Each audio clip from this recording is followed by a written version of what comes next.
Overhaul এভিয়েশনে overhaul বলতে বোঝায় একটা এয়ারক্রাফট বা এয়ারক্রাফটের যে মেইন কম্পোনেন্ট গুলো থাকে, যেমন ল্যান্ডিং গিয়ার, ইঞ্জিন বা এভিওনিক সিস্টেম, এগুলোর ইন্সপেকশন, ডিসঅ্যাসেম্বলি, রিপেয়ার অ্যান্ড রিঅ্যাসেম্বলি।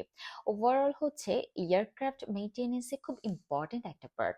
সাধারণত একটি এয়ারক্রাফট বা এয়ারক্রাফটের যে মেইন কম্পোনেন্ট গুলো থাকে সেগুলোর একটা পার্টিকুলার ফ্লাইট আওয়ার পর অথবা একটা অপারেশন সাইকেল কমপ্লিট করার পরে এয়ারক্রাফটে ওভারহল করা হয়ে থাকে। ওভারহল হচ্ছে সাধারণত দুই প্রকার, একটা মেজর ওভারহল আর একটা মাইনর ওভারহল।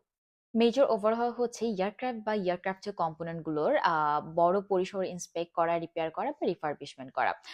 একটা নির্দিষ্ট ফ্লাইট আওয়ার পরে এয়ারক্রাফটের মেজর ওভারহল করা হয়ে থাকে এবং এটা করতে অনেকটা সময়ের প্রয়োজন হয়।